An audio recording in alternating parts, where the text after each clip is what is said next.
L'année dernière, vous avez remporté le trophée du meilleur groupe résidence senior 2019, mais aussi celui de la meilleure résidence senior pour la Villa Beau Soleil de Château de Meudon, et du meilleur rapport qui a été pris pour votre EHPAD de Boulay-Moselle.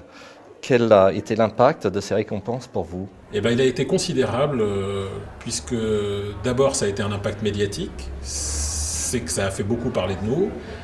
Je pense que ça nous a un peu aussi positionné dans le paysage des résidences-services et des EHPAD, donc plutôt un positionnement sur le secteur.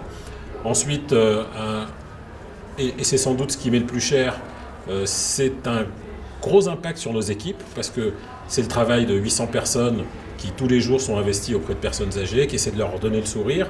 Et ça, c'est sans doute ce qui est le plus précieux, c'est de reconnaître ce travail. Et puis je dirais en troisième lieu que une certaine notoriété vis-à-vis une certaine crédibilité vis-à-vis des instances, que ce soit financières ou du secteur, en fait, d'une manière générale. Cette année, nous avons souhaité impliquer encore davantage les familles et les résidents dans ces trophées. Comment cela a-t-il été accueilli dans les Villas Beau Soleil? Ben, figurez-vous très bien, d'abord Villa Beau Soleil, c'est une histoire de famille, ça fait 3 générations qu'on fait ce métier chez nous. C'était le métier de mes grands-parents, ça a été le métier de mes parents, puis c'est devenu le mien ensuite. J'espère d'ailleurs qu'un jour ce sera celui de mes enfants. Ça d'une part, donc les familles au cœur du processus, ça nous paraît carrément évident.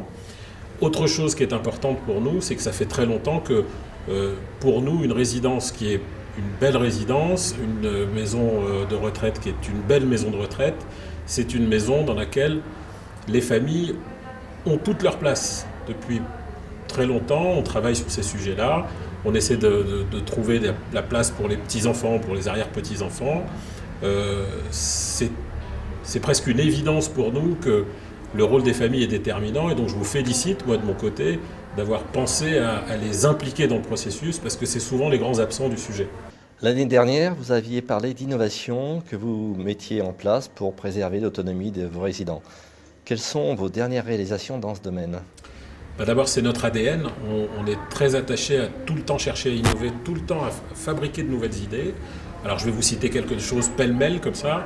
Une première chose importante pour nous, c'est le sport. C'est tout ce qui concerne finalement garder la forme. On a fait appel à Véronique, de Davina et Véronique. Là, tout le monde connaît ça, tout. Ensuite, par exemple, on a travaillé sur tout le sujet de l'intergénérationnel.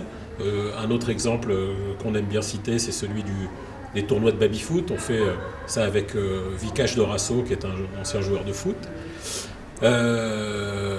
Voilà. Nous avons également travaillé sur tout ce qui est nouvelles technologies, apport des nouvelles technologies, en partenariat avec Wild Immersion. Wild Immersion, c'est une société qui fait de la réalité virtuelle.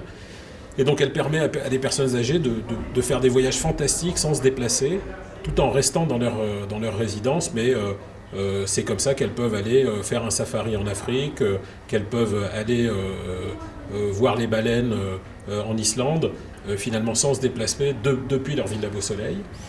Et je citerai un dernier cas qui est presque anecdotique, mais qui est de faire des pool parties, c'est-à-dire qu'on réunit, on fait des espèces de...